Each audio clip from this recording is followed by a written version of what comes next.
Assalamualaikum warahmatullahi wabarakatuh. Pada pertemuan mikrokredensial kita kali ini, kita akan belajar tentang konsep patofisiologi diabetes mellitus, yaitu bagaimana proses penyakit pada diabetes mellitus, perjalanan penyakit pada diabetes mellitus. Saya adalah Lailatul Nikmah, Eskep Nurse MKEP, yang merupakan ketua dari mikrokredensial kita kali ini. Setelah mengikuti mikrokredensial ini, peserta mampu menjelaskan patofisiologi diabetes mellitus. Kemudian menjelaskan bagaimana web of caution pada diabetes mellitus. Diabetes mellitus tipe 1. Ini adalah proses dari diabetes mellitus tipe 1, yaitu adanya faktor dari genetik atau keturunan atau adanya faktor dari lingkungan. Jadi, diabetes ini bisa diturunkan. Jika ada anggota keluarga, ayah atau ibu yang sakit diabetes mellitus, maka gennya atau hal tersebut bisa diturunkan kepada anak cucunya. Tetapi, ada juga dari faktor lingkungan yang kita sudah bahas pada pertemuan sebelumnya. Bisa karena pola makan yang tidak sehat, gaya hidup yang tidak sehat, dan sebagainya. Dari penyebab genetik dan lingkungan tadi, maka akan terjadi yaitu autoantigen dari produksi insulin pada beta pankreas. Kemudian, hal tersebut akan berpengaruh terhadap darah dan juga limfatik. Kemudian ada juga proses autoantigen oleh antigen pada sel-sel, di mana hal tersebut akan mengaktifasi T helper dan juga limfosit. Kemudian bisa juga ada aktivasi pada T helper 2. Jadi di sini ada proses pada T helper 1 dan juga ada T helper 2. Pada T helper 1 di sini ada interferon gamma dan juga interleukin 2, sedangkan pada aktivasi pada T helper 2 pada interleukin 4. Kemudian ada aktivasi-aktivasi lain sehingga terjadi destruksi atau kerusakan pada beta sel, sehingga akan terjadi penurunan produksi insulin. Nah, ketika tugas dari insulin adalah menormalisasi kadar glukosa darah, ketika dia turun, maka kadar glukosa darah akan menjadi meningkat pada darah pasien. Ini adalah diabetes tipe 1. Nah, di sini ya kita lihat bahwa ada proses yang kompleks.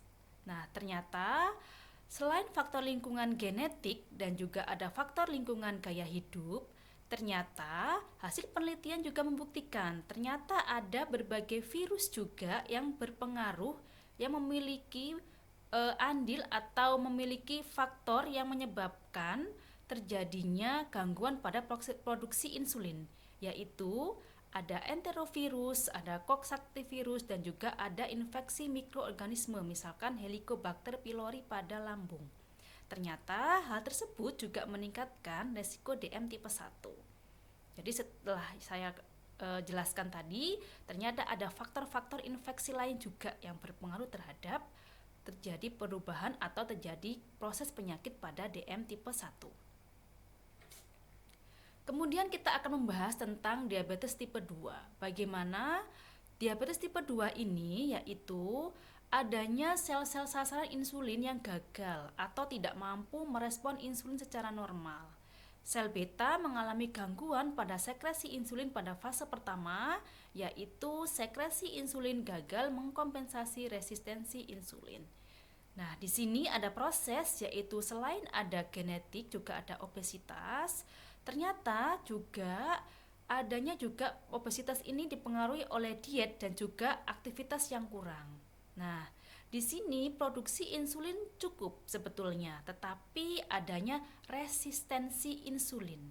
Nah, di sini resistensi insulin ini ya akan menyebabkan terjadi ada hiperinsulinemia, sehingga ada efek kepada tisu atau organ, sehingga ada resistensi untuk terjadinya insulin untuk menormalisasi kadar glukosa darah juga akan menurun karena adanya resistensi, sehingga juga akan terjadi hiperglikemia.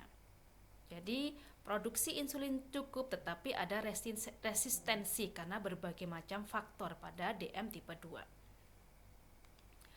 Kemudian di sini ada gestasional, yaitu diabetes karena kehamilan pada perempuan akibat adanya hormon antagonis insulin yang berlebihan.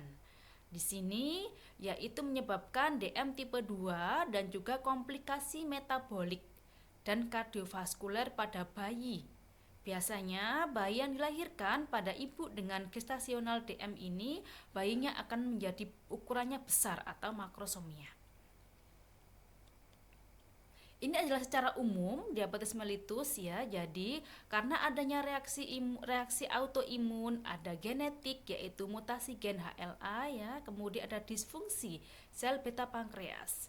Kemudian adanya pada reaksi autoimun ada antibodi sel anti-islet dalam darah, kemudian penghancuran sel beta pankreas, insulin tidak adekuat. Bisa juga ketika pada genetik juga adanya produksi asam lemak meningkat, ada resistensi insulin, kemudian hiperglikemia. Jika disfungsi sel beta pankreas maka tidak mampu merespon insulin secara normal sehingga terjadilah diabetes mellitus. Nah, ketika terjadi proses diabetes mellitus maka akan mempengaruhi proses sistem pada tubuh manusia, yaitu pada pernapasan, ada sistem perdarahan atau sistem sirkulasi darah, pada otak, pada bladder atau ginjal, kemudian ada bowel, pada pencernaan dan juga pada bone atau pada muskuloskeletal atau pada tulang. Pada breathing maka akan terjadi kegagalan ketika sel beta pankreas perubahan metabolisme pada lemak. Kemudian ketika keseimbangan asam basa terganggu, maka transport O2 menurun sehingga pasien akan sesak, sehingga bisa masalah keperawatan yang muncul adalah gangguan pertukaran gas. Kemudian pada sistem sirkulasi darah, pembuluh darah akan menyempit, jadi terjadi vasokonstriksi atau penyempitan pada pembuluh darah sehingga tekanan darah meningkat, maka masalah keperawatan pada perawat akan masalah keperawatan yang muncul yaitu resiko penurunan curah jantung. Kemudian pada otak, karena kadar glukosa darah yang meningkat, maka sirkulasi darah ke otak juga akan semakin menurun. Ketika sirkulasi darah ke otak menurun, maka terjadi kesadaran dan fungsi penglihatan atau fungsi kesadaran juga akan menurun.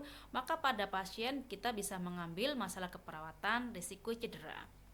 Kemudian jika pada sistem perkemihan, maka peningkatan glukosa pada urin, maka sistem tubuh yaitu berkompensasi dengan cara meningkatkan urin yang dikeluarkan sehingga pasien bisa urinnya lebih banyak dan lebih pekat sehingga poliuri, sehingga bisa terjadi masalah keperawatan, gangguan eliminasi uri. Kemudian pada pencernaan, ketidakseimbangan zat gizi bisa terjadi hiperglikemia, tetapi pasien juga jika kurang makanan yang diasupkan atau yang dikonsumsi oleh pasien, maka bisa terjadi hipoglikemia. Maka masalah keperawatan yang bisa diambil yaitu ketidakstabilan kadar glukosa darah.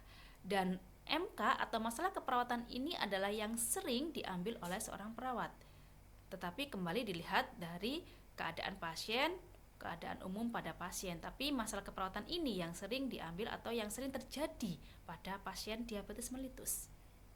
Kemudian bisa juga pada bone atau tulang, transport asam amino terganggu, glikogen dalam otot menurun, kemudian terjadi kesemutan, kelelahan dan kram, gangguan mobilitas fisik pada pasien. Terima kasih, ini adalah referensi yang saya gunakan. Selamat belajar. Assalamualaikum warahmatullahi wabarakatuh.